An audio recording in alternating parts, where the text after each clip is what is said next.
Santa Raiva. Qual é a grande questão da raiva? A raiva, ela tem uma potência, né? Eu não vou conseguir ser assertivo aqui se aqui dentro eu não chegar num consenso, num posicionamento. Que não é porque as pessoas têm bocas e ouvidos que elas sabem utilizar. Quando a gente bota essa raiva, eu sempre digo, sentiu raiva, tá tudo bem, agora é a hora de tu ir lá pra tua cadeirinha de pensar. O problema que pode tornar esse diálogo aqui violento é quando essa minha conversa interna entre o que eu estou pegando aqui, o que eu acredito, o que eu acho que tem valor, não tem valor, dá bug. E como é que eu faço, né, para conduzir uma conversa não violenta comigo mesmo? Como seria importante que quando uma criança demonstrasse raiva, que os adultos em torno dela tivessem essa inteligência, né, essa capacidade emocional de compreender o que está acontecendo.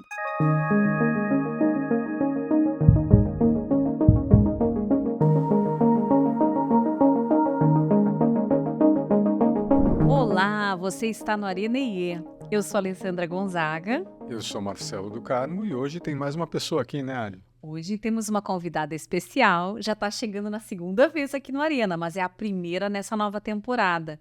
Nossa querida amiga Vivian Laube, seja bem-vinda. Nossa, que alegria! Casa nova, segunda temporada, tá maravilhoso isso aqui, uma honra, né? Obrigada pelo A convite. gente que agradece a presença. Muito bem, então como sempre, quando a gente tem convidado, a gente lê um pouquinho do currículo para essa pessoa poder ser conhecida por vocês. Se vocês quiserem seguir a Vivian no Instagram, já tá aí o endereço dela, mas pode falar para o pessoal também que está nos ouvindo, Vivian. Então, é o @vamos aprender a conversar. Muito bem.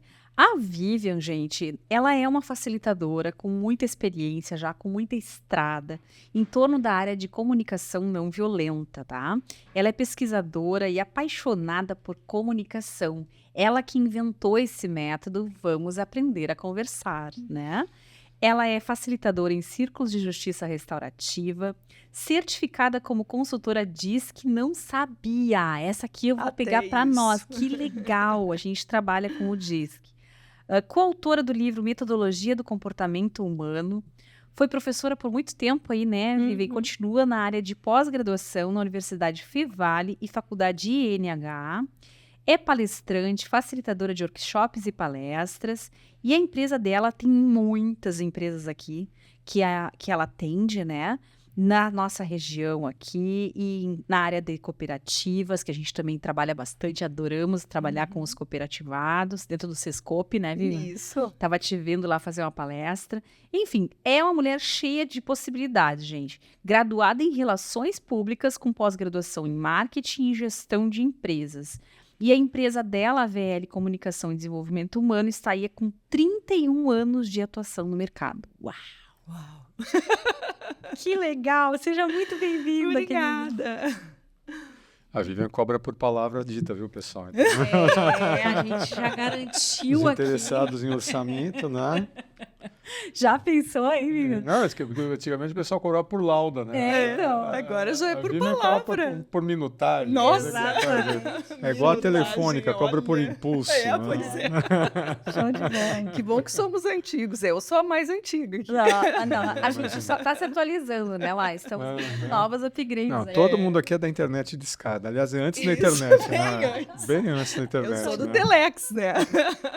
Tu sabe que eu sou do tempo da linha cruzada. Lembra da linha cruzada? Ah, não. Ah, essa não. Agora Vocês me nunca pegou. pegaram linha cruzada? É que- Ah, Paulista, então sim, nessa época, a linha cruzava, a gente Sim. escutava o que o outro estava falando. Exatamente. Sim. O telefone nem era digital ainda.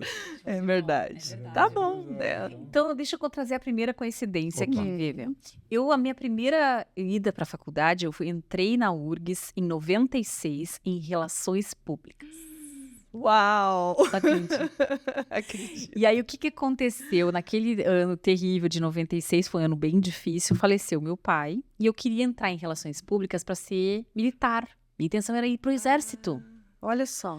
E aí, como era a única faculdade das de comunicação que era aceita no Exército, eu entrei em Relações Públicas. E também porque era um curso um pouco mais fácil de entrar do que jornalismo.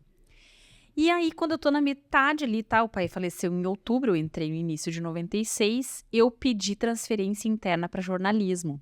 E para passar no jornalismo, era mais um seminário inteiro. Me lembro que tinha um auditório lá na Fabico, cheio de gente querendo ir para jornalismo, né? Nossa. E eu fico pensando que eu sempre fiquei nesses dois mundos, na verdade, sabe?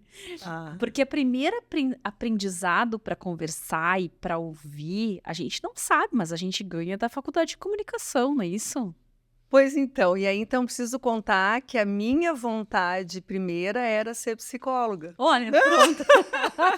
Delícia. E aí aconteceu que eu fiz aqui, quando eu estava no segundo ano do segundo grau, sou antiga, né? Eu fiz aquele teste na PUC, porque para entrar na faculdade, para cursar para fazer o vestibular na PUC, precisava fazer um teste, como é que se diz? Vocacional. Sei lá, Mas que era um te psicotécnico autorizasse, tipo, ok, tu é capaz, né, de entrar, de cursar essa faculdade. E eu não passei. Mas eu sempre fiquei na dúvida se eu não passei, porque eu estava no segundo ano, e obviamente, por que eles iriam me passar se tinha tantas outras pessoas que precisariam passar para poder fazer o vestibular, e eu não testei mais. E como eu era de Taquara, ficou mais fácil para mim estudar em Novo Hamburgo, né? E aí eu olhei lá na Fevar e disse, o que tem aqui para estudar? Isso aqui parece que é bacana, essa tal dessas relações públicas. Que legal. Assim, foi Olha assim. A só. escolha do meu curso foi meio assim. E Olha só, hoje acaba que, através da comunicação, especialmente esse trabalho que eu faço agora, né? Não diria antes, mas nos últimos anos, o quanto eu posso ajudar as pessoas nas suas relações, né? O que talvez fosse lá a base do que eu sempre quis Na fazer. psico. Então, que interessante que, de um jeito ou de outro, né? Isso chega para mim. Que legal, e a gente sempre comenta, né, Má? Quando a gente trabalha o mundo emocional, não é terapia, mas é terapêutico. É isso.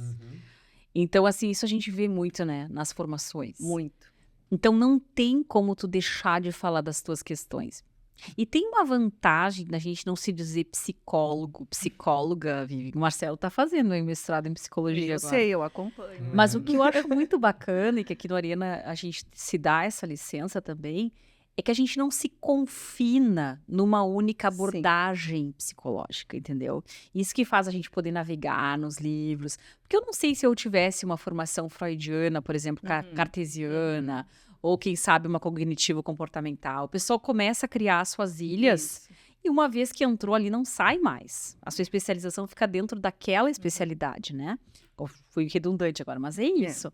Então, quando a gente trabalha pelo ponto de vista do comportamento, que é o que se faz nas organizações, Isso. ou vamos conversar, a gente sai desses confinamentos teóricos, sabe? É verdade. E hoje vem a neurociência, né, que nos ajuda tanto, assim, trazendo tanta informação. Então, como é bom poder, justamente, né, se alimentar de tantas informações que estão hoje aí disponíveis e poder agregar isso com o único objetivo, né, levar para as pessoas esse conhecimento. Eu acho que é isso, né, esse é o grande entusiasmo da gente. Eu sempre admirei essa capacidade de vocês do diálogo, do texto, né? Eu lembro quando nossa, outro campo completamente diferente, né, na engenharia. Mas uma das cadeiras que meus colegas tinham mais dificuldade, eu não tinha essa dificuldade porque eu tinha aprendido a fazer isso há mais tempo, era programação. Quando a gente fazia programação, no ano que eu estava na faculdade, eles tinham mudado a linguagem de programação que eles ensinavam para os engenheiros. Antes a gente usava uma linguagem que era mais matemática e a gente começou a usar Pascal. O que é o Pascal? Pascal não tem linhas de programação indexadas. É um texto. Você tem que pensar no programa como um texto lógico de cabo a rabo. Comandos para o computador. Mas de uma forma lógica. E tanto é que você divide os comandos com vírgula, ponto e vírgula, ponto, dois pontos. É um texto corrido. E o programa ele é tão mais refinado, elaborado, quanto mais conciso é esse texto, quanto mais objetivo é esse texto. E no texto você precisa prever um diálogo entre o computador que está fazendo o processamento e as informações que vão ser solicitadas e devolvidas ao usuário do programa. Então, essa capacidade de você pegar uma mensagem qualquer, estruturar de uma forma lógica, ordenada, concisa, assertiva, sem redundância, né? Isso é ouro, né? na programação. Tá, eu quero perguntar isso pra Vivian. Tu me deu um gancho pra uma pergunta Então, boa. vai lá. Um executivo me contou, Vivian, que quando ele tá muito bravo, isso aqui é bom que a gente nunca conta quem é o santo, né? A gente só conta o milagre. Quando ele tá muito bravo, ele pede pro ChatGPT pra olhar a mensagem dele e ele diz assim, ó, ChatGPT, tire as emoções desta mensagem. Uau, essa eu não experimentei ainda. Tá, a minha pergunta pra ti é, você acha que... Bom, primeiro, tu experimentaria se tu pudesse, e se tu acha que em algum conjunto de emoções vale a pena tentar fazer uma brincadeira dessa? Ou será que vale a pena fazer um texto sem emoções, Vivian? O que tu acha? Vamos lá. Se a gente for falar de uma comunicação assertiva, uma das partes dela é mostrar como aquela situação está impactando, né? Então, como eu me sinto diante dessa situação, é importante para a compreensão da outra pessoa, até para ela se esticar e entender o que eu sinto em relação a isso. Porque a gente pressupõe que sabe o que o outro sente, mas a gente não sabe, até que ele expresse. Como nós não aprendemos essa dinâmica, que isso nos faz muita falta, a gente precisa desse exercício, né? Então, eu acredito muito nessa assertividade que a gente parte de uma situação, de um fato, expressa como isso está impactando para mim, qual é a urgência que eu tenho, por que eu tenho essa urgência, por que eu fico preocupada, né? Eu fico ansiosa se tu não me entrega, porque olha só, tem ali na frente tal coisa para acontecer e isso está impactando no processo. Então, toda essa gama de informações, como é que ela não vai ter nossas emoções ali presentes, né? Agora, eu entendo que, por vezes, por não termos aprendido como expressar e como sermos assertivos, o que acontece? Esse medo, né? Ou esse desabafo, muitas vezes, que as nossas mensagens vêm num formato muito de desabafo. E aí sim temos um problema, porque aí vem muito facilmente uma linguagem de acusação. Né? E quando a linguagem é de acusação, o outro vai se fechar para me escutar. Então, olha que dança interessante. É importante, mas como eu expresso? Qual que é o volume adequado, né, Isso. dos adjetivos e dos advérbios, né? Porque se você não tiver emoção nenhuma, fica aqui na gaveta, né?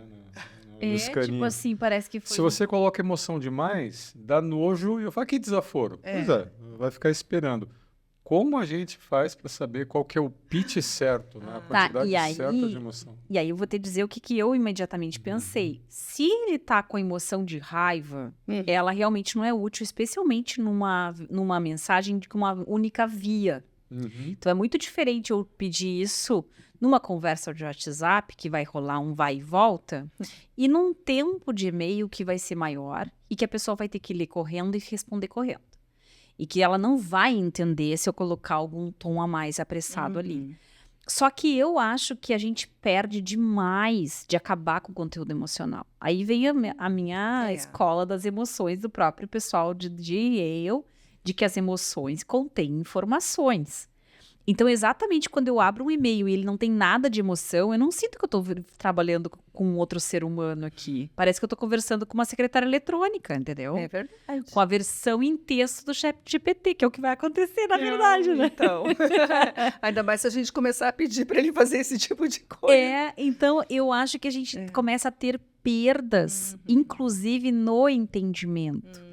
Na urgência dessa mensagem, no quanto aquela pessoa se importa com esse assunto. Exato. Porque se eu tirei as emoções, daqui a pouco eu nem me importo mais. Qual é a tua resposta? Tu faz o que tu quiser, então, com isso daí, entende? Não dá uma noção de urgência, uma noção de... Né? De um contorno que seja, né, com a mensagem. Agora, exagero de emoção, qualquer que seja emoção, por exemplo, coisa que eu não reajo muito bem no WhatsApp. excesso de emoji, essas figurinhas, os GIFs. Ah, mas aí já vai também do estilo do Marvel. Sim, mas aí depende. Eu concordo. Daí isso é cada um muito cada um. pessoal, né? Qual que é o pitch, né? O que funciona com o Marcelo? O que funciona com a então, Vivian? O que e funciona aí com a vem uma Alessandra? coisa importante, porque a comunicação, ela precisa ser dirigida àquela pessoa. Isso. Né? Pronto, é Então, isso. pronto. Puxa, eu não vou mandar uma mensagem para o Marcelo e encher. Agora que eu sei disso, né? Gente, ele avisou, Já avisou. que tá público, né? Então, já sabe. Que bom! Pra Ali E pode aqui, mandar, e pode aqui, mandar. exato, olha só. Cheio E de- aqui vem outra questão fundamental. Ele falou que não gosta. Aham. Porque olha quantas pessoas eu já, em treinamentos, as pessoas dizem. E aí eu faço um textão lá no WhatsApp e a pessoa me bota um joinha. Como assim? Um joinha? O que isso quer dizer? Nada. E aí eu dou risada, porque, meu Deus, como nós somos inventores de histórias, né? Eu contando histórias sobre o certinho do outro.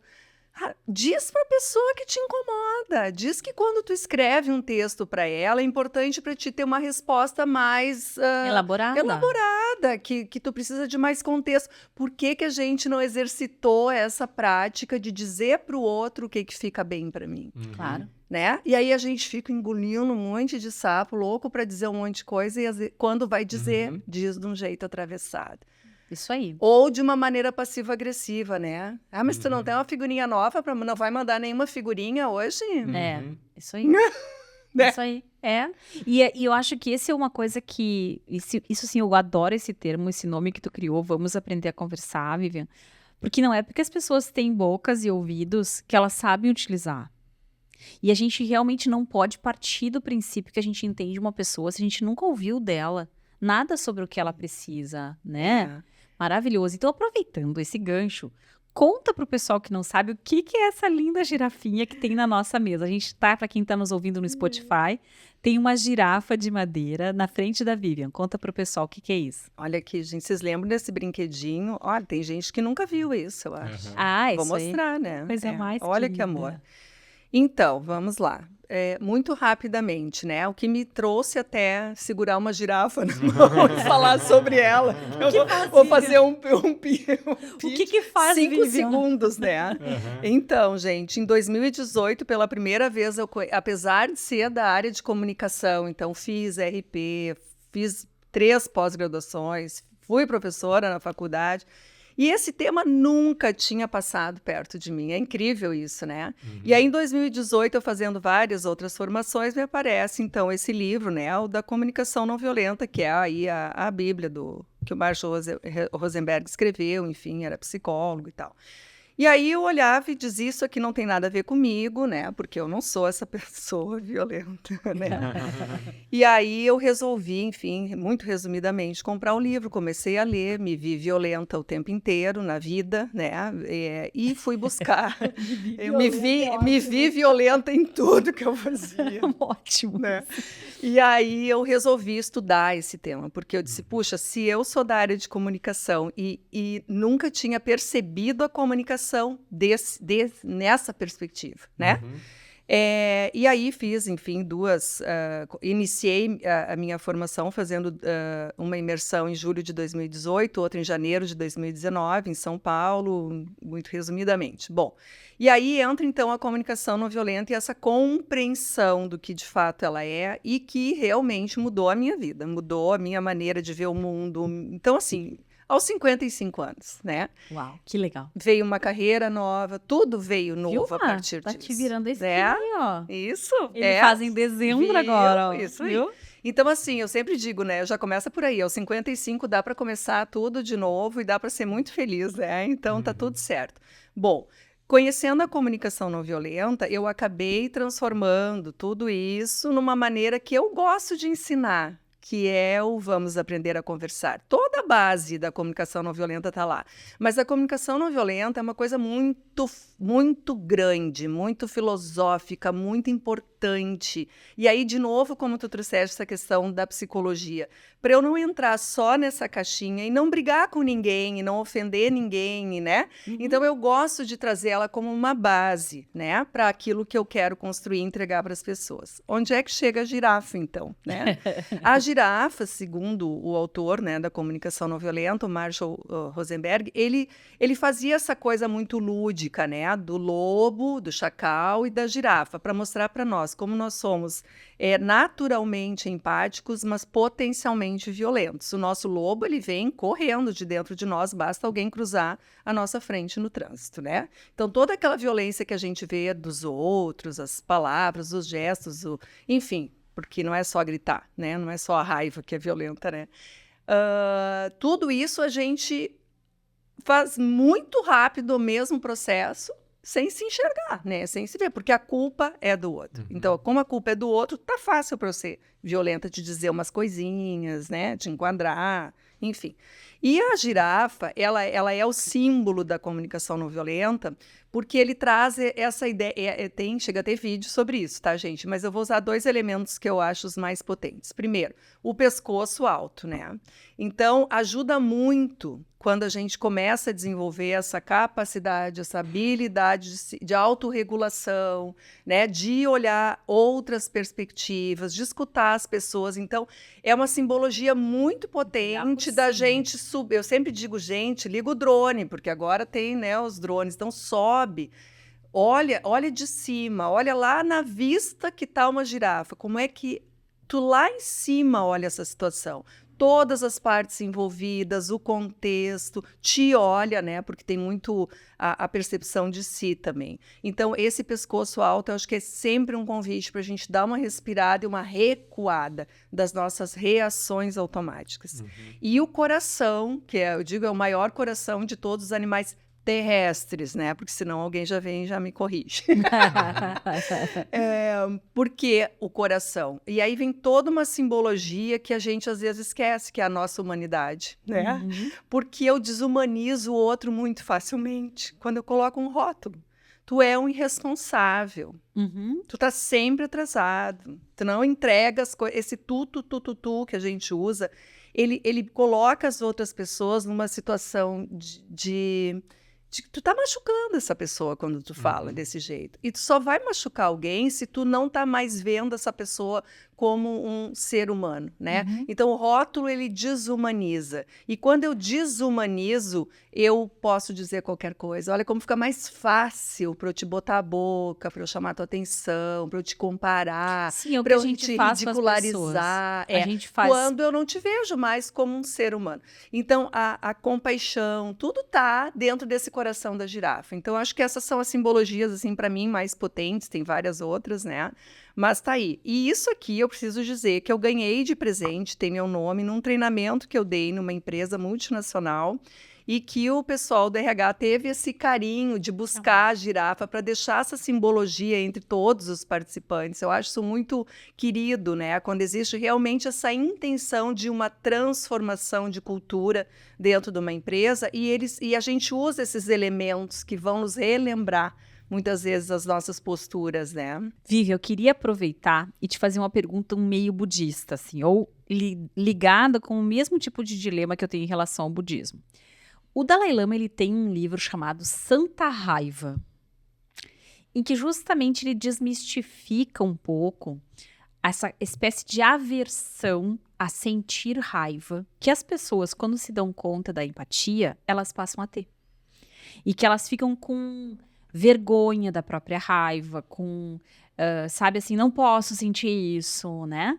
Então eu quero que tu traga para nós, primeiro, se a raiva é útil, se é útil em algum momento a gente ter raiva, e o que a gente faz, então, com esse sentimento que a gente tem muitas vezes, que às vezes não é só da forma como o outro age, mas é da sensação de que os nossos interesses não são considerados. O que a gente deve fazer? Então essa é uma pergunta bem... Viu? Te disse que agora ia ser. A gente, o primeiro foi milho pros pintos, que nem a gente diz, né? Presentes, né? Então conta pra nós, o que tu pensa disso? Agora, como é bom a gente poder saber que sabe sobre isso, né? Eu agora tô me celebrando aqui. Exatamente. De todo o aprendizado que eu estou tendo e quanto isso beneficia a gente. Porque deve ter tido algum gestor que um dia se atravessou pra ti e disse, tá, então nós vamos abraçar as árvores agora pra sempre e nunca mais eu vou sentir raiva.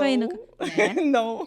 Então tá, A conta pra raiva nós. é uma emoção, né? Vocês, puxa, eu, né, não vou dar, enfim, vamos lá. Mas a raiva é uma emoção muito genuína, né? Uhum. É muito forte e potente. Então, na comunicação não violenta, a gente diz o seguinte: não tem emoção boa nem ruim. Não tem sentimento bom, não tem sentimento ruim. Todas as nossas emoções, nossos julgamentos, nossos pensamentos, eles estão ali a nosso serviço para nos contar das nossas necessidades. Se eu estou com raiva, é porque alguma necessidade muito importante para mim não está acontecendo. Algo que eu preciso muito nesse momento e não está rolando. Talvez seja a tua atenção, né? Uhum. Talvez sejam, enfim, várias coisas. Então, vem a raiva. O que acontece? Qual é a grande questão da raiva? A raiva, ela tem uma potência, né? De ação, né? Então, quando a gente bota essa raiva, eu sempre digo, sentiu raiva, tá tudo bem, agora é a hora de tu ir lá pra tua cadeirinha de pensar. Corre pra cadeirinha de pensar. E não Sim. bota nenhuma criança em cadeirinha de pensar, porque ela não tem condições de pensar. Isso. Então, vai tu, adulto, lá para uma cadeirinha de pensar e te pergunta por que que isso tá me gerando tanta raiva? Porque isso é um convite para olhar para coisas importantes para ti. Não tem problema nenhum. A questão é o que eu faço com as emoções, né? Então, eu acho que cada vez mais, eu quero indicar um livro para vocês maravilhoso. Não sei se vocês já leram. Obrigada. Dessa dupla linda aqui, porque eu aprendi inteligência emocional, né? E, enfim, sou fã dessa dupla, com a Ali e com o Má. E o que é a grande questão? Essa autoconsciência, né? Então eu digo, te resgata da treva antes de entrar, porque quando tu entrou, tu vai potencializar pelos teus pensamentos daí, porque tu vai acreditar tanto que tu tem razão na tua raiva, que ela vai crescer, vai crescer. Como é que eu estou alimentando isso? Agora, se eu começar a pensar sobre o que está me acontecendo, me fazer perguntas, por que eu estou sentindo tanta raiva? Por que isso me tirou do sério? Nossa, meu cérebro já respira um pouquinho e começa a ler isso tudo, né? Traz uma questão mais. Então, a raiva está tudo bem, gente. A questão, e desde criança, como seria importante que quando uma criança demonstrasse raiva, que os adultos em torno dela tivessem essa inteligência, né, essa capacidade emocional de compreender o que está acontecendo e de validar que a raiva está tudo bem sentir, que a questão é o que tu faz. Se tu está montando um brinquedo e ele não montou e tu joga ele na parede, isso é a tua expressão da raiva. Uma criança fazer isso é normal, né? Mas a gente crucifica essa criança, né? Pune, coloca em castigo. Então, ela não consegue aprender que tá tudo bem ter raiva. Ela começa a ficar com vergonha de ter raiva. Isso, e aí é que vem um passo anterior. Que legal tu trazer isso para os pais também. De que não é que você vai agora permitir que teu filho quebre tua casa. Claro que não, ninguém tá dizendo isso. Você vai, pelo contrário, separar tudo que possa fazer para ele se machucar ou machucar alguém. Você vai tirar da frente e você vai dizer para ele, você está com raiva. E isso que você está sentindo não vai te fazer coisas boas. E como Então, libera isso? E aí daí, explicar e por aí quê. a educação que a gente deveria receber, né? Ou ter recebido. Filho, quando a gente está com raiva, olha só, segura aqui na minha mão, vamos respirar. Porque quando a gente respira, a raiva acalma. Tu quer sapatear? Tu quer bater numa almofada? Tu quer abiscar? A raiva, às vezes, precisa botar para fora. O que não pode fazer? O que não é permitido fazer. Machucar um colega. Se machucar. Se machucar, sim. E fazer algo que vai estragar teu brinquedo. Depois tu não vai ter brinquedo. Isso não vai ser legal. Que lindo se a gente tivesse aprendido isso, né? Agora, eu tenho uma pergunta para as duas, né? Que é um comportamento que eu vejo. É muito coisa assim da nossa geração, mas é incrível, né? Esse tipo de comportamento se contagia. Quando a gente fala das tais microagressões, né? Aquele comentáriozinho jocoso, aquela coisinha tal, não sei o quê. Então, olha só, qual que é o contexto? Imagina um camarada que eu entro aqui numa sala de reunião e eu sou o líder, né? Eu sou o gestor mor desse pessoal. E eu quero medir assim quem está comigo e quem não está comigo. Então, eu vou fazer um comentário jocoso e vou ver quem dá risada e quem não dá risada. Quem me acompanha, né, no mesmo tom e quem não me acompanha. Como se fosse assim uma espécie de medir Em quem eu posso confiar, em quem eu não posso confiar. Quem é do meu pelo, quem não é do meu pelo. E a primeira vez que eu li isso, eu já vi psicólogos explicando o porquê desse comportamento e justificando que isso é uma coisa muito nossa dos meninos, né? Por exemplo, eu não conheço a Vivian, eu estou conhecendo a Vivian agora, faz de conta. Eu vou fazer uma brincadeira com a Vivian, vou ver como ela responde essa brincadeira. Se ela responder de uma forma que me é familiar, ou se ela suportar a minha agressão, beleza, confio na Vivian. Se ela, não faz assim, não quero mais falar com a Vivian. Então é um comportamento que nós meninos aprendemos. Especialmente entre meninos, mas que se fazem com uma mulher, viram um troço bem feio. Aí eu acredito, já ouvi falar que pode ser até pior, né? Muito pior. Mas o que fazer nessa situação? Porque não é uma coisa assim de segurar a raiva, não é uma coisa do cara, não. A pessoa está fazendo isso propositadamente como uma forma de medição, igual um tubarão que está querendo dar uma cabeçada na presa para ver, se ela sai ou não sai. E daí? E aí eu fui lá, eu via o podcast, eu via a Vivian falar da comunicação não violenta, até li o livro. Como é que eu faço numa situação dessa, que ainda tem poder envolvido? Complementando essa tua pergunta, antes de a gente buscar respostas, Vivian, eu estou entendendo que é uma pessoa que usa a raiva como um mecanismo de... sondagem. Sondagem, pronto, essa palavra de lealdade, né? Deixa eu ver quem está comigo aqui, quem eu posso confiar, quem eu não posso confiar. Tá bom. E aí, Vivi, como é que tu já... Por trás disso não pode ter uma necessidade de controle, assim, da situação, de... Não, é uma necessidade de... sabe assim, se eu fosse antigamente um mafioso, né? Imagina um Dom Corleone, né? Mas sempre que vem essa figura do controle, então a bênção, padrinho. Então, mas se o cara veio aqui pedir a bênção... Isso, né? Existe, tu sabe, tu circula. Né? Não, existe quem faz hoje. isso eu pergunto, quem precisa ainda tá no poder e para ver quem está comigo, quem não está comigo. Isso, né? E não é assim, não faz isso, a girafa. O cara tá por cima, eu já estou aqui no drone, isso né? Aí. Mas eu estou aqui na microagressão. E quem faz isso é um vício de fazer isso. Uma vez eu estava fazendo um tour com um gestor. Tenho um exemplo para dar aqui sobre isso, Marco. Vamos lá. E que virou uma coisa também bastante machista, mas esse exemplo poderia ser também para um outro, mas no caso esse é machista. Já contei ele no Arena, mas vou contar de novo. Uma moça me acompanhou, viveu até a sala de treinamento. E eu elogiei ela na frente do grupo porque ela tem 3 filhos. Tá? Agora pior é que fica fácil de identificar, porque tem tanta gente que não tem tanta filha. É verdade. Mas ok, temos centenas de clientes, graças a Deus. E ela é uma pessoa maravilhosa e tal. E eu elogiei, imagina, a mulher tem 3 filhos e organizou esse lugar maravilhoso para nós, né? Mas assim, a minha intenção era elogiá-la. E aí o coleguinha larga uma microagressão. Não tinha TV em casa, né? Tá. E o que foi a minha reação como facilitadora? Imediatamente ela saiu, deixei que saísse e eu disse assim, bom, que pena, né? Não disse que não era engraçado, eu disse, alguém mais achou isso engraçado? Isso foi a minha pergunta. Que pergunta boa, né? Alguém mais achou isso engraçado, além dele? Pelo jeito achou bastante engraçado essa possibilidade. Alguém mais? Se tinha alguém começando um sorriso, fechou. Sim.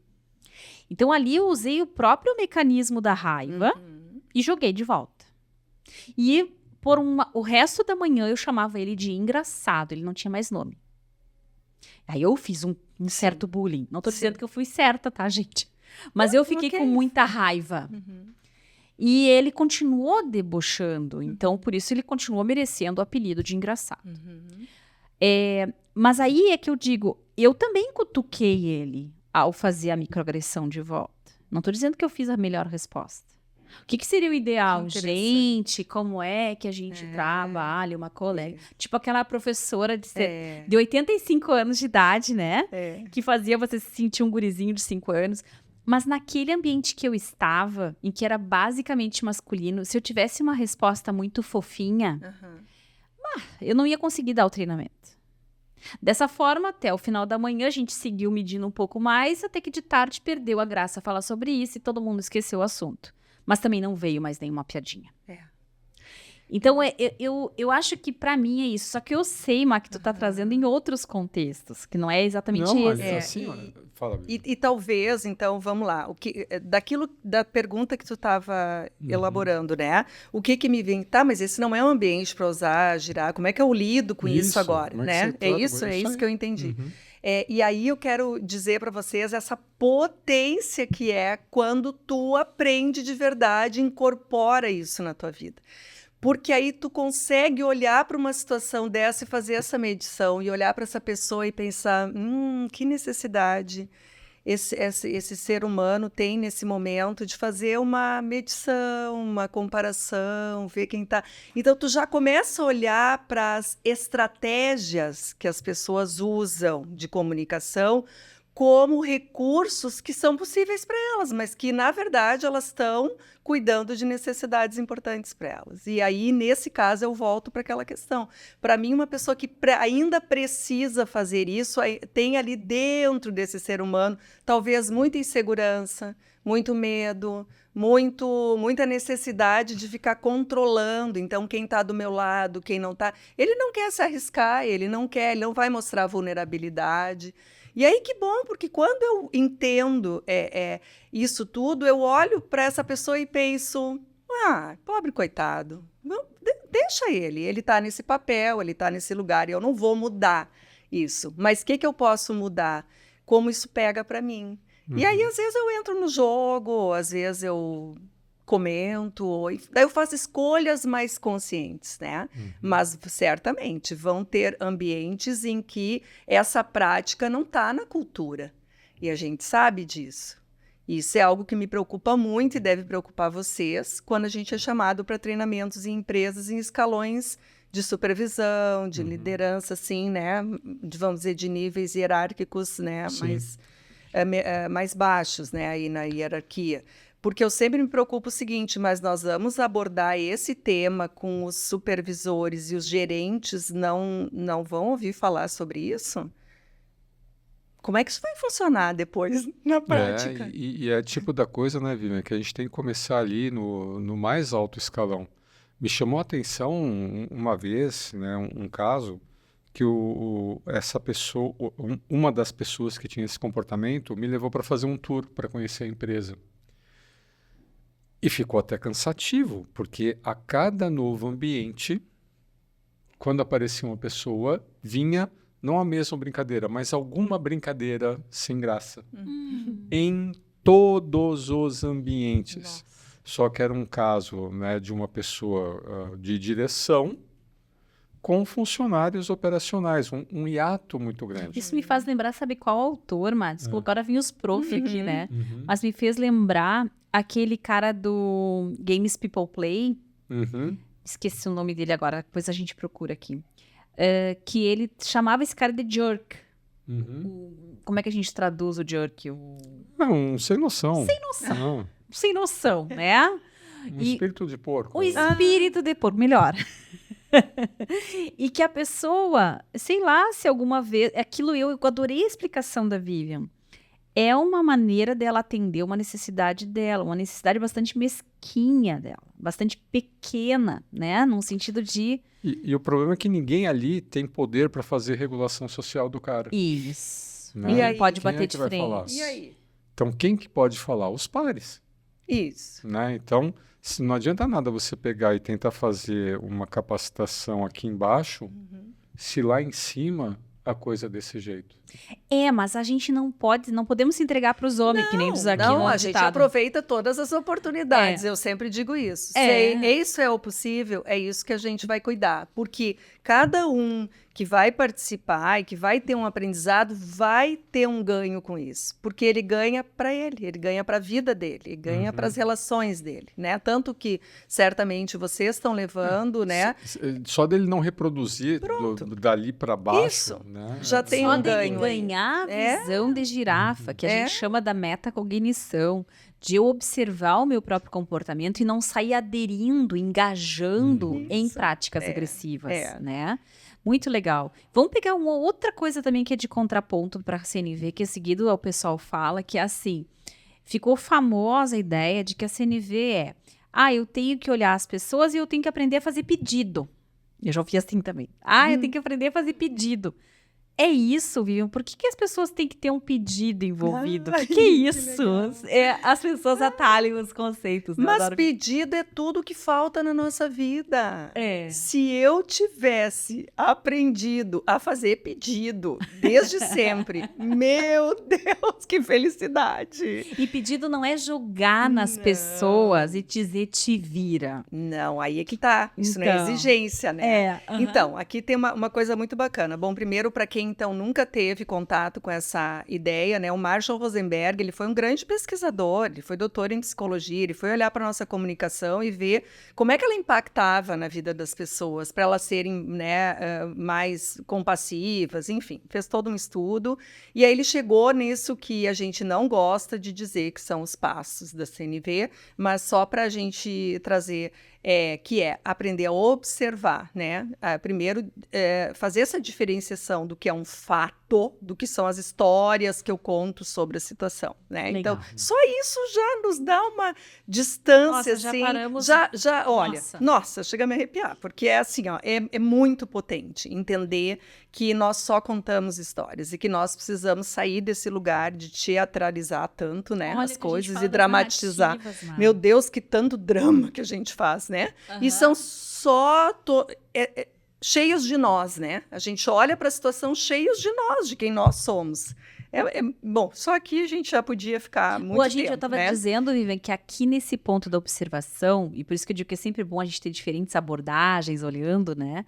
Em outras arenas, a gente já falou bastante sobre isso, as narrativas que a gente constrói. Sim. O que é uma narrativa, Má? Fala aí pro pessoal para poder fazer a ponte com a observação da Vivian. Uma narrativa, quando eu pego meia dúzia de fatos aqui, eu pego pedaços e eu construo uma linha de sentido que não necessariamente tem aderência à realidade. Uhum. Mas é uma história tão bem contada, né? É uma história assim tão bonitinha, uma história que faz tanto sentido, uma história tão simples de ser entendida e de ser replicada, que ela viraliza.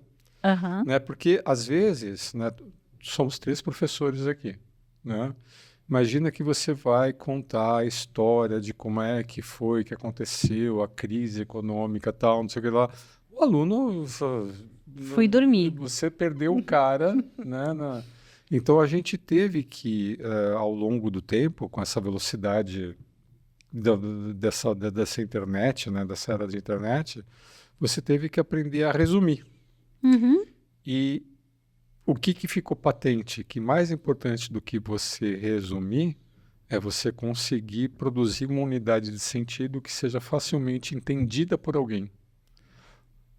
Lindo. O problema é que você corre o risco de perder a aderência. Um lastro com a realidade. É esse que é o ponto. E aí, às vezes, essa é a história como tu tá contando, né? E não como ela de fato é. Então, esse é o primeiro, né? Observação. Sentimentos, né? Ou seja, super presente. Tudo é sobre emoções, né, gente? Tudo que acontece com a gente. Então, aprender a nomear. Porque se eu não dou nome, eu não tenho consciência, né? E aí, o que está por trás dos sentimentos, que são as nossas necessidades. Desde que eu acordo de manhã até que eu durmo, tudo que eu fizer no meu dia só tem a ver comigo. Tem a ver com eu cuidar das minhas necessidades. E vocês cuidar da necessidade de vocês. Só que como a gente não tem isso presente na nossa vida, a gente sempre acha que o que eu sinto, a culpa é do outro, né? Quando tu assume esse outro olhar, tu olha sempre para dentro de ti, mas por que isso está me tirando do sério? Por que eu estou irritada? Porque eu tenho tal necessidade. Bom, mas a necessidade é muito genérica, porque necessidade é respeito, consideração, ser visto, empatia, colaboração.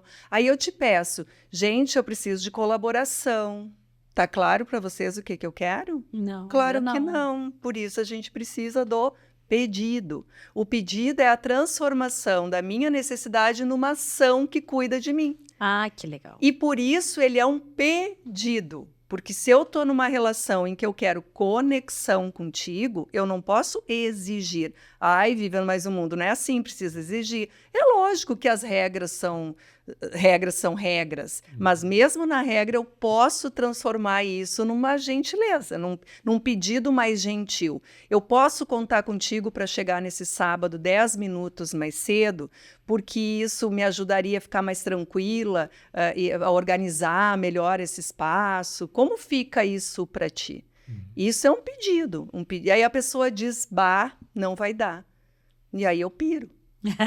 E aí eu digo, aqui é que tu tá mostrando se tu já tá com a comunicação não violenta introjetada ou não. Porque se a pessoa te diz não pro teu pedido lindo... Feito com tanto amor. Com tanto amor, cuidado, com porque aí tu tá usando a comunicação não violenta para manipular. E, de novo, esse não é o conceito. Eu não quero manipular as pessoas. Eu quero contar para elas o que cuida de mim, numa intenção de que isso aconteça. Mas quando o outro me diz não, não vai dar, não posso chegar 10 minutos antes, ele está cuidando dele. Ele está cuidando do quê? Das necessidades dele. Ele não está fazendo isso contra mim. Essa é a grande questão. A gente acha que a outra pessoa vive o tempo inteiro pensando em me sacanear, entendeu? E não é assim. Que legal, Vivi. Adorei a tua explicação. Eu já ouvi várias vezes a explicação dos 4 e adorei a forma como tu explicou, porque tu traz a necessidade por duas coisas eu achei fenomenal. Primeiro, sempre que fala em necessidade, a gente que dá aula de motivação, imediatamente eu faço uma conexão. Aquilo que a gente faz, os nossos comportamentos, eles são driveados por necessidades. Então, por exemplo, se eu tô com muita sede, isso vai me fazer querer ir lá e tomar água. Eu vou me levantar da onde eu estiver porque eu tô querendo água. A sede me dá vontade de buscar água, uma necessidade. Simples assim. Então, entender as nossas necessidades é entender o que nos move. Tá. A outra coisa que é fenomenal é a gente fazer o caminho contrário. Então, quando tu diz para uma pessoa sobre uma necessidade tua, tem uma outra coisa que tu tá interessando para essa pessoa. Como diminuir a tua raiva. E eu já digo por quê. Claro. Porque a raiva é o sentimento universal para buscar as nossas necessidades. Claro. Vê o que acontece contigo quando tu tá meia hora antes de almoçar, né? E alguém te diz que tu vai ter que ficar mais 1 hora numa reunião e tu já tá morrendo de fome braba. Eu sou uma, né? Não sei se vocês são assim, mas se eu tô com fome, eu fico braba. Fica né? difícil. Porque fome é uma necessidade que eu não aceito postergar, né? Então, onde é que eu quero chegar? É muito interessante que o tempo inteiro, com roupagens diferentes, com entendimentos diferentes, a gente está falando sobre o movimento das emoções e do comportamento, né? Muito legal. Muito. E é uma questão, assim, quando tu sempre traz isso da raiva, né? Ela vai me mover, mas eu preciso ter essa consciência de o que cuida de mim. Como é que eu me acalmo? Tem um livro muito legal que eu não trouxe hoje, que é da Elisama Santos, os trocentos que eu trouxe. É da Elisama Santos, né? Eu trouxe esse aqui, mas a Elisama Santos é uma pessoa que foi estudar, ela é psicóloga, ela foi estudar comunicação não violenta para educar os filhos, porque ela tem raiva, calma, como é que se diz? Tatuado no braço, porque ela é muito, assim... Raiva ou calma? Não, ela tem calma, para lembrar de acalmar a raiva dela. Então, enfim... né? E ela cunhou essa expressão, esse termo da educação não violenta, né? Ela, inclusive, ano passado teve em Harvard, enfim, é uma pessoa que traz, assim, tá mexendo bastante nesse contexto da educação e é muito legal, da educação de pais e filhos e tudo mais. E ela tem um livro que é Por que Gritamos? E isso é uma coisa que eu sempre falo para as pessoas. Quando a outra pessoa está gritando, não é contigo.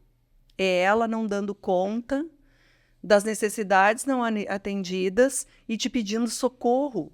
Começa a olhar para o grito das pessoas como um pedido de socorro e tu vai humanizar. Tu vai conseguir suportar esse grito e tentar entender, mas o que está acontecendo para tu estar tão fora de ti? Porque, sinceramente, gente, se eu tô, sei lá, na fila da farmácia do SUS, ou sei lá o quê, se eu preciso de uma medicação, meu pai está morrendo e não tem essa medicação, e a medicação acabou e não tem, e a pessoa diz para mim, não tem mais, acabou. Cara, como é que eu não vou sentir raiva? Entendeu? Como é que eu não vou sair? Como é que eu não vou pirar? Então, como é importante essas pessoas que estão nesse atendimento, né? Eu sempre falo isso, essas pessoas que estão lá na linha de frente, elas têm que estar muito preparadas para entender que as reações que as pessoas têm não diz respeito a elas.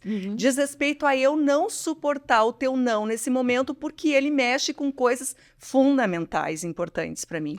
E como é que o Rosenberg fala sobre esse diálogo interno, Vivian? Porque assim, ó, vou fazer uma simulação aqui. A Ali me faz um pedido. Então, estou aqui, vem aqui o pedido. Vamos para Torres final de semana. Né? Adoro Eu entendo esse pedido dela. E aqui dentro, né, tem eu que estou conversando com o Alessandro e tem eu que estou conversando comigo mesmo. Né? Então, aqui minhas crenças e meus valores. Sempre tem uma conversa paralela. Né? Então, essa minha conversa interna aqui, olha, está pedindo alguma coisa, é coerente o que ela está pedindo, concordo. Beleza, vamos lá, consigo atender seu pedido. Vamos para Torres. Use seus poderes para o bem. Aí a Alessandra vem aqui e me faz um pedido. Não, vamos para Gramado. Putz, Gramado? Não, de novo. Então, o problema que pode tornar esse diálogo aqui violento é quando essa minha conversa interna entre o que eu estou pegando aqui, o que eu acredito, o que eu acho que tem valor, não tem valor, dá bug. Então, o bug ele começa aqui dentro. É sempre dentro. Não está aqui fora. É. E como é que eu faço, né, para conduzir uma conversa não violenta comigo mesmo? Né? Que legal, Porque, adorei. Porque aqui eu posso até treinar. Eu posso fazer o gerenciamento de impressão, eu posso respirar fundo, mas enquanto eu estou respirando fundo, enquanto eu falo, olha, daqui a pouquinho a gente fala então, eu dei um chapéu aqui na Alessandra para me acalmar, aqui dentro está pegando fogo. Tá. Então, a conversa mais difícil é esse diálogo interno. Por isso que eu começo meu curso com a autoescuta. Porque se tem uma coisa que a gente não aprendeu na vida foi a nos escutar e a conversar com a gente. Que legal. Como é que eu vou conversar com outra pessoa se eu não converso comigo? Me diz, porque aí eu vou conversar com o outro sobre ele. Pô, Alessandra, mas de novo ir para Gramado? A gente já cansei de ir para Gramado, né? Então, assim, o que vem para fora? Algo que é sobre ti e não sobre mim. Como é que eu transformo isso quando eu aprendo a linguagem da autorresponsabilização, que é falar em primeira pessoa? Nossa, Alessandra, eu fiquei curioso para entender por que tu quer ir para Gramado de novo. Eu sempre gosto dessa ideia que a gente precisa logo usar uma pergunta, né? Para a gente se resgatar. É muito bom, assim, que eu digo, seja mais curioso. Gramado? Mas por que Gramado? Ah, é porque é mais fresquinho. Ah, pronto, eu já estou me acalmando agora, já estou entendendo por que ela quer ir para Gramado. Porque ela só disse, eu quero ir para Gramado. E tu estava com a ideia de ir para Torres. E aí, entende? Te pega desprevenido. Não está de acordo com a tua expectativa. Pira! Dentro de nós, pira! E aí, como é que eu chego nesse consenso de uma forma compassiva, de uma forma... Porque, Alessandra, eu posso usar essa técnica, né, de fazer perguntas, não me posiciono, tô ganhando tempo, tô pegando mais informação. Mas a conversa ainda não fechou aqui. Tá bom. Eu ainda não cheguei no consenso. Porque tu não queres ir para... Como é que é essa técnica de eu conversar comigo mesmo, com abertura, com compaixão, porque se no meu entendimento, eu não vou conseguir ser assertivo aqui, se aqui dentro eu não chegar num consenso, num posicionamento, para dizer que sim ou que não, né? E às vezes a gente fica em voltas aqui. E se eu falar não para Alessandra, o que ela vai pensar de mim? Aí eu fico com medo, eu fico com ansiedade. Pronto, a gente quer uma técnica agora, vem para autoconversa, vamos lá. Pior, eu vou e fico emburrado o tempo inteiro, né? Ou eu até falo para ela e depois eu fico me martirizando, eu fico... Também, eu cedo. Quantas vezes eu disse sim, né? Eu fico... Bom, tem várias coisas aqui e não tem... não tem... Como é que tu disse? Eu vou dar uma... As 5 passos. Não tem. Não tem. Porque cada caso é um caso, né? Mas qual é o processo que deveria ser esse olhar para mim? Por que me incomoda? Por que me incomoda ela querer ir para Gramado? Essa é a primeira pergunta que eu preciso fazer. Porque eu estava com ideia de ir para a praia. Puxa, já tinha me visto lá pescando na beira da praia. Qual era a necessidade que eu ia atender na isso. praia? Então, na verdade, olha que interessante. Talvez a necessidade seja a mesma de vocês dois nesse momento, que é lazer, descansar, esparecer, mudar de clima, né? Porém, qual é a estratégia que o Mar quer usar? Ir para a praia. Qual é a estratégia que a Alessandra quer usar? Ir para a serra. Temos um problema. Né? Dá para ficar nos dois. Aí a Não conversa dá. ficou difícil. Isso. Aí temos, exatamente. E aqui é onde a gente se encontra, no diálogo. Porque é esse o exercício que a gente não aprendeu a praticar. Que legal. Porque a gente para aqui. Ai, tá, então eu vou. Ah, não vou, não quero. Ou seja, pronto, já deu qualquer treta. jeito. Já deu treta.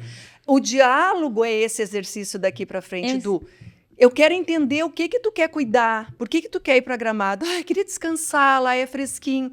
Ai, Ali, mas eu tava com tanta vontade de ir pra praia, eu já tava me vendo lá pescando. E lá também é fresquinho e a gente pode fazer coisas legais. Ai, mas eu preferia... Ok. Né? Ideal... Vamos nessa dança. E uma das que é o máximo do do ir pra cá e pra lá. É o tal do faz o que tu quer, então. Isso. Tá, vamos fazer o que tu quer. Mas olha só como é que a gente vive, né? Porque o que seria o assertivo dos assertivos? Se eu estou com um conflito interno, né, esse conflito está acontecendo aqui dentro, a Alessandra nem está vendo esse conflito, eu preciso abrir esse conflito para a Alessandra, eu preciso botar esse conflito na mesa. Só que uma coisa nós aqui, indo para a praia, para Gramado, outra coisa na empresa, outra coisa no poder. Sim. A falta de confiança faz com que a gente não abra, não expresse esse conflito, e aí, por não expressar, por não confiar, por mais que eu doure a pílula, a chance de eu ser passivo-agressivo, de eu ser não assertivo é muito grande. E por isso que a gente vê tanta necessidade, tanta gente pede, né? A base para que haja um diálogo é a confiança. Claro. Sim. E aí eu lembro do diálogo, eu lembro de Tá, mas aí tu já tá trazendo a solução, Má. Eu acho que um passo anterior talvez seja de que sempre precisamos saber quais são os sentimentos envolvidos. Tá, e como é Porque, que constrói por exemplo, confiança? Primeiro lugar, sabendo o que te causa ansiedade, sabendo o que tu tá querendo proteger, sabendo do que você tá tentando fugir no ponto de vista de ameaça, porque a confiança é o sentimento oposto a essa busca por possíveis ameaças. Enquanto tu tiver com alguma espécie de delírio persecutório, e eu quero dizer aqui lobos na tua imaginação, né, usando o animal que a Vivian tinha nos trazido, né? Enquanto você estiver se sentindo no meio de um mundo de ameaças, tu não vai confiar. Adaptativamente, tu não pode confiar. Como é que tu vai confiar? O default é não confiar. Como é que tu vai confiar se tu acabou de levar uma mordida de alguém? Uhum. Eu acabei de ser mordido por ti, como é que eu vou te dar... Ó, nós brincando com o Frajola, quando ele nos dá uma mordida, nosso gato Frajola. Fica desconfiada? Eu vou dizer, não, ó, a Frajola tá mordendo, mas não pega nele no colo, porque ele vai te morder. Uhum. Então, a princípio, eu já tenho sinais que me disseram. Às vezes eu criei sinais na minha imaginação. Também. Às vezes tu nunca me mordeu. Às vezes tu tava te virando ali, tu tava te mexendo. Eu já interpretei. E eu já achei que tu ia me morder. Então tem que saber o que tem antes disso. É. Mas o nosso tempo tá quase acabando e a gente Não. nem começou essa imensa dessa conversa, né, Vivian? Eu acho que a gente vai ter que fazer uma série de CNV, né, Vivian? Não tem problema. Pessoal que tem que nos pedir aí. É. Então, como eu tô vendo que tu tem muitos livros e eu quero que tu escolha pelo menos 2 para comentar para as pessoas ou que tu conseguir, fica à vontade. O que tu traz? Quem quer saber mais de CNV esses? começa por onde? Tá. Bom, então vamos lá. Nós temos assim, né? Essa, como eu já mostrei, é a origem de tudo, né? Tá.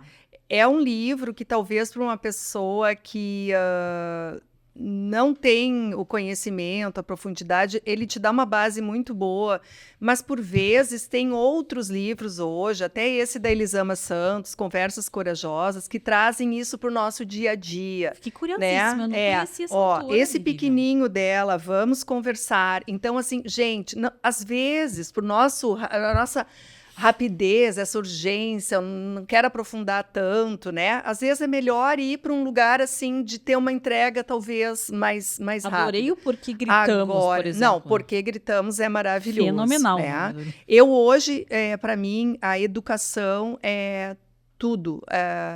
Eu todos os dias eu tento mostrar para as pessoas que a nossa educação, ela é muito punitiva, ela é muito restritiva. Eu fui uma mãe que educou a filha assim, enquadrando, colocando dentro da caixinha e nossa, a gente precisa revisitar muito esse conceito nosso de educação. E eu gosto muito dessa autora, que é a Mai Ayman, Assim Como Eles Ama. E esse livrinho, A Raiva Não Educa, a Calma Educa, a gente lê num dia, porque ele nos subsidia. E assim, gente, eu tenho uma filha que vai fazer 30 anos. Eu não preciso, mas preciso porque eu preciso entender as nossas relações. Quando eu vou falar numa empresa para liderança, eu falo sobre isso. Porque isso é base. O mesmo comportamento que um pai e uma mãe têm com os filhos, essas pessoas vão para dentro da empresa e, como líder, eles repetem esse mesmo funcionamento. Tem que obedecer, tem que se submeter. Então, a gente precisa girar isso. E com conhecimento, a gente começa a aliviar, né? Legal. Bem, aí tem várias coisas legais, né? Então, vamos lá. Pode ser cenas dos próximos capítulos. Deixa eu só pegar um gancho, tá? Esse cara aqui, o Viktor Frankl, né, ele teve em campos de concentração, acho que 2 anos, ele sobreviveu, fez todo o trabalho da logoterapia, enfim, né, a obra dele é imensa. E tem uma frase que eu gosto dele, que ele diz, eu não vou saber dizer a frase literalmente, mas ele diz o seguinte: na pior dos momentos da tua vida, e ele teve vários, ainda é uma escolha a tua atitude. Que legal. Mas ela é uma escolha se tu tem consciência. E eu acho que as pessoas estão muito João Bobo. Estão muito no automático. E aí elas estão só reagindo e reagindo, né? Então eu gosto de pensar que em qualquer situação da minha vida, eu ainda tenho controle do que eu vou fazer sobre isso. E aqui vem essa questão do pensamento. O que eu vou pensar diante da situação, como eu vou agir diante dessa situação, da minha raiva. O que eu faço com a minha raiva? É uma escolha minha. Quando eu terceirizo e acho que a culpa é do outro, que é o outro que me irrita, que o outro me tira do sério, cara, eu estou entregando o mundo nas mãos do outro. Temos um problema. Né? Fantástico, Vivian. Deixar o povo assimilar essa. Eu acho que eu já tô por aqui, porque se nós abrir ainda Brené Brown, fica ali, ó. Nem vou falar da escuta aqui, né? Apenas ouça. O Mark Goldston, Apenas Ouça. A gente vai trazer de novo, Vivian. Eu acho que ela tá fazendo aqui uma série. Eu tô vendo um final de semana. Ok, não. Vou ensinar a dizer não, posso? Pode, ensina, Vivian. Como é que diz não? Olha só. Anota. Você vai pegar o papel e caneta. Qual é? Bom, primeiro a gente tem um preconceito com essa coisa de a gente não sabe dizer não pro outro, e isso é fundamental aprender, porque isso cuida de mim, né? E a gente tem um problema quando o outro diz não pra gente, porque parece que ele não tá considerando, né, a gente? Então, quando o outro te pede algo e tu não quer fazer, ou não pode, ou não dá conta, ou não consegue, tem 1000 razões, né? Usa uma estratégia que é dizer assim, ó, sim, não, sim. Vamos lá. Vamos lá, né? Sim, eu entendo como é importante para ti, Alessandra, ir para Gramado. Porque eu vejo como tu fica feliz quando tu vai a Gramado, tu gosta de caminhar lá no parque e tal. De não ter fios nas ruas. É isso, enfim, de tomar aquele café colonial, né? Eu entendo. Então, assim, esse acolhimento do que o outro está te pedindo, né? Isso já dá um quentinho no coração. E aí tu vai trazer, mas olha só, eu tinha planejado um fim de semana em Torres, eu já tinha organizado a minha caixa de pescaria, eu já tinha imaginado. Cara, não sei, eu acho que dessa vez eu preferia ir para Torres. Como que é isso para ti, né? Como é que a gente pode organizar? Quem sabe a gente vai daqui 1 mês, então, para Gramado, e agora a gente vai para Torres. Então, assim, esse não que não massacra outra pessoa, que mostra as tuas razões, os teus motivos, que cuida da outra pessoa, que mostra para ela, eu estou interessada em ti. né? Eu tenho, tu tá me trazendo mais esse trabalho, mas olha só, eu tenho tudo isso aqui para entregar hoje. Como é que eu vou cuidar disso? Me ajuda, então, a te ajudar, né? Então, eu acho que é muito essa dança. A gente tem que tirar esse preconceito, essa crença dessa coisa do não, que é feio, que não pode, que a gente nunca pôde dizer, e aprender a dizer, porque o não é fundamental. Que legal. Tá Amei. vendo? Períodos compostos e conjunções adversativas. Esse é o... Marcela, esse é o... trazendo as aulas de português em Mas, silêncio. porém, entretanto, todavia, contudo... Cuidado com o mas, né? Teve depois do... Antes do mas, depois do mas. É meu mundo antes e depois do mas. Mas... Mas, né? Mas o que eu amei aqui nesse conselho, Vivian, é que a gente precisa desse tempo para conversar. Aí é que tá. Eu acho que o que fica para cenas dos próximos capítulos, para os próximos arenas, é que com pressa e atropelando, a gente não vai chegar nesse lugar. A raiva é que vai vir primeiro e quem gritar mais alto é que vai ganhar. Isso. Então, se a gente quer modificar essa lógica, a gente vai precisar sentar com o outro, a gente vai precisar perguntar da necessidade do outro. A gente vai precisar conversar consigo mesmo, né, Má? Para acalmar as diferentes demandas internas. Se olhar para o ímpar. E tá tudo bem. Joqueimpô para o ímpar. Melhor de 3 o Joqueimpô, era tudo de bom lá em casa. Então tá, Vivian, muito obrigada. Mas antes, então, da gente se despedir, dá o teu recado final pro pessoal. O que tu tem aí para convidar as pessoas? Aproveita o microfone para fazer o teu espaço. Então, o convite é esse, né? Eu acho que todas as pessoas hoje que eu consigo levar um pouquinho dessa ideia que ajudou muito a minha vida, mudou tudo na minha vida, e quando elas estão abertas e têm esse interesse, isso é um presente para a vida da gente, aprender a conversar com a gente, com os outros, né? E a se colocar mais, com mais assertividade, com clareza, fazer pedidos claros. Então, gente, muda a vida, transforma as relações quando a gente aprende a conversar. Isso não é papo de vendedor, é verdade. Então, é isso. Eu acho que a gente precisa se abrir mais para essas possibilidades. Hoje tem muita informação disponível, né? E a gente pode melhorar enquanto ser humano e se relacionar melhor. Muito bom.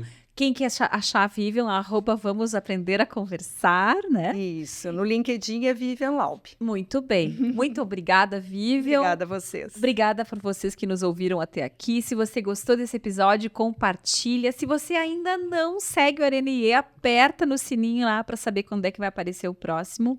E até o próximo Arena IE. Tá lá. Pessoal, a gente está fazendo aqui uma ideia nova acontecer no Arena. Um entrevistado sempre vai deixar uma pergunta sobre o mundo das emoções, sobre os desafios que a gente enfrenta para o próximo entrevistado. É uma maneira da gente criar uma conexão e também de aumentar aqui um tempo e um pouquinho mais do que a gente pode tirar de cada um dos nossos convidados. Então, para Vivian Laub, eu tenho uma pergunta da Fernanda Posebon.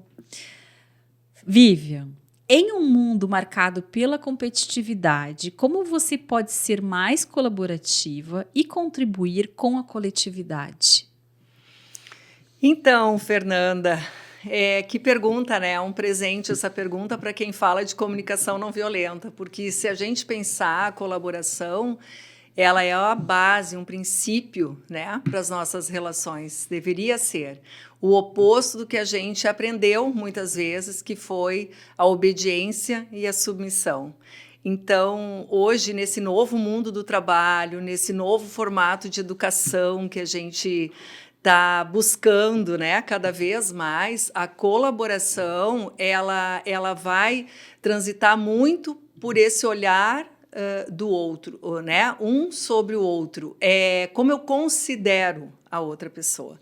Então, nós temos uma questão importante que é quando a gente discorda, por exemplo, da outra pessoa, né? Se eu não concordo, fica difícil para eu colaborar. Então, o quanto é importante a gente trazer para as nossas relações o diálogo cada vez mais assertivo, respeitoso, para considerar as partes e olhar para as situações de uma mesma perspectiva, da perspectiva de uma solução. estão. E como a gente juntos pode encontrar esse caminho. E não mais um contra o outro, né? Por muito tempo, especialmente também no mundo do trabalho, a competição era a bola da vez, né? E era isso que era incentivado, inclusive passando por cima dos sentimentos das pessoas, de quem elas eram, né? Transformando esses ambientes em lugares muito tóxicos. Então, hoje, felizmente, já tem tantos estudos que mostram que o que traz as pessoas, o que traz felicidade nesse ambiente de trabalho é justamente a gente poder sentir esse apoio mútuo, né? Muito legal. Acho que é isso. Obrigada, Vivian, com certeza. Agora a Vivian vai deixar a pergunta dela para o próximo ou para a próxima convidada do Arena, gente.